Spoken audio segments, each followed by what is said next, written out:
economic effects show themselves?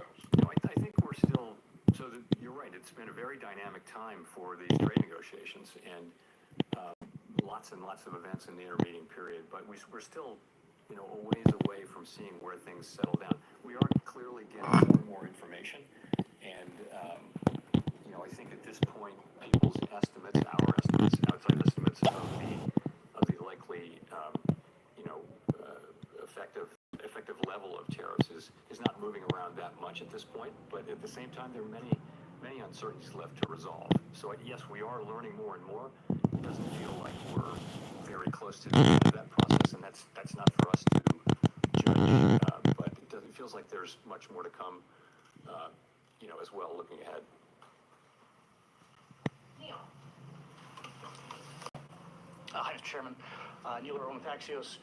This morning we got a GDP report in which final domestic private purchases decelerated, slowest pace since 22. There was a weakness in the interest-sensitive sectors and residential investment, commercial structures. Are those not signs that monetary policy is a little too restrictive right now, given current economic conditions? So the GDP and PDFP numbers came in pretty much right where we expected them to come in. You got to look at the whole picture. So certainly, as I mentioned in my opening remarks, economic activity data, GDP, private domestic final purchases, which we think is a narrower but better signal for future, for where the economy is going, has come down to a little better than 1%, 1.2%, I think, in the case of GDP for the first half, whereas it was 2.5% last year. So that has certainly come down. But if you look at the labor market, what you see is the labor market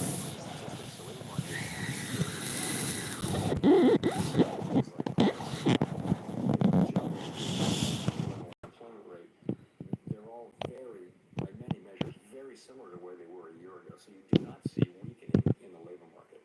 You do see a slowing in job creation, but also a slowing in the supply of workers. So you've got a labor market that's in balance, albeit partially because both demand and supply for workers is coming down at the same pace, and that's why the unemployment rate has remained roughly, which is why I said we do see downside risk in inflation and maximum employment, stable prices and maximum employment, not so much growth. So the labor market looks solid. Inflation is above target, and even if you look through the tariff effects, we think it's still a bit above target, and that's why our stance is where it is. But as I mentioned, downside risks to the labor market are certainly apparent. So on labor, given the fluid labor supply situation, is there a number for this jobs report we get on Friday that would look to you like equilibrium job growth? The main number you have to look at now is the unemployment rate, because it's true that the demand for workers in the form of, let's call it, just say payroll jobs, that number has come down, but so has the break-even number, kind of in tandem. So, as long as that puts the labor market in balance, the fact that it's getting into balance due to declines in both supply and demand, though, I think it is suggestive of downside risk. So we of course, will be watching that carefully. Thank you. Colby Smith with the New York Times. Two of your colleagues called for a quarter-point cut today, and I'm wondering what aspects of their argument were most compelling to you, and how you're weighing their views against those on the committee who, as of the June forecast, were in the camp of the Fed holding interest rates steady for the remainder of the year.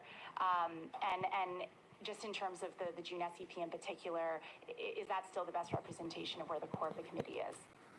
So on the dissents, what you want from everybody, and also from a dissenter, is a clear explanation of what your thinking is and what are the arguments you're making, and we had that today. So I think basically this was quite a good meeting all around the table, where people were thought carefully about this and put their positions out there.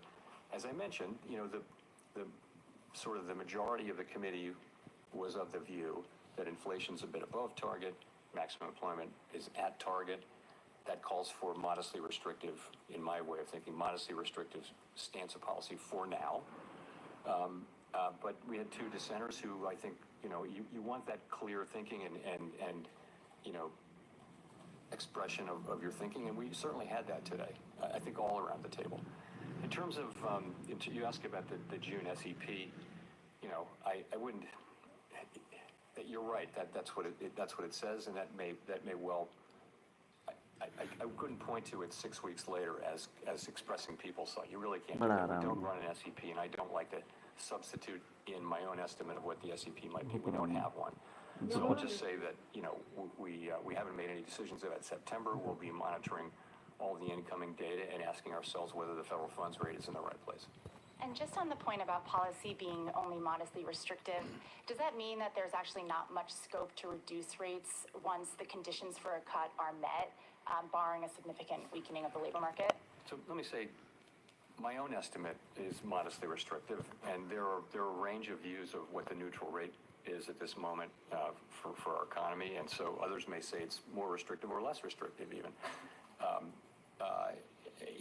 We're going to be at some point when we return to moving toward a more neutral stance, we'll be making that judgment as we go. I don't think we have a preset course. It's not so mechanical as saying, we've derived with great confidence the neutral rate and that is our destination, because really we understand that no one actually knows what the neutral rate is. We know it by its works, and that will be how the way the economy reacts over time to slightly looser policy.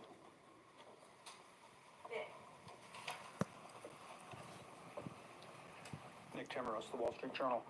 Chair Powell, my question is about what have you learned over the last few months about the inflation generating and price pass-through process? And just to drill down, the June CPI report showed evidence of tariff-induced goods inflation.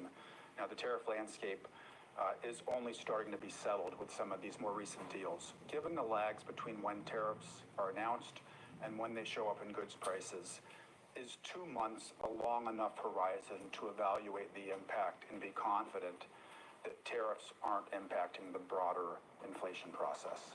I think you have to think of this as still quite early days. And so I think what we're seeing now is substantial amounts of tariff revenue being collected on the order of $30 billion a month, which is substantially higher than before. And the evidence seems to be mostly not paid only to a small extent through exporters lowering their price, and companies or retailers, sort of people who are upstream, institutions that are upstream from the consumer, are paying most of this for now. It's starting to show up in consumer prices, as you know, in the June report. We expect to see more of that. And we know from surveys that companies feel that they have every intention of putting this through to the consumer, but the truth is they may not be able to in many cases. So I think we're just going to have to watch and learn empirically how much of this and over what period of time. I think we've learned that the process will probably be slower than expected at the beginning, but we never expected it to be fast.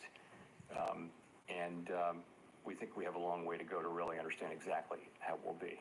So that's how we're thinking of it right now. So if I could follow up, is the reticence to look through core goods inflation being driven by the judgment that during the pandemic expectations proved more adaptive than anyone at the Fed expected? Is it being driven by uncertainty over how restrictive policy is? You could argue we are a bit looking through goods inflation by not raising rates. We haven't reacted to new inflation, but I mean, I wouldn't insist upon that. But I don't think. I think the base case, as I said, a reasonable base case is that these are one-time price effects. Of course, in the end, there will not be. This will not turn out to be inflation, because we'll make sure that it's not. We will, through our tools, make sure that this does not move from being a one-time price increase to serious inflation. We want to do that efficiently, and that means we want to do it. If you move too soon, you wind up maybe not getting inflation all the way fixed, and you have to come back. That's inefficient. If you move too late, you might do too unnecessary damage to the labor market. So there won't be, in the end, a big inflationary problem. What we're trying to do is accomplish that in a way that is efficient. But in the end, there should be no doubt that we will do what we need to do to keep inflation under control. Ideally, we do it efficiently.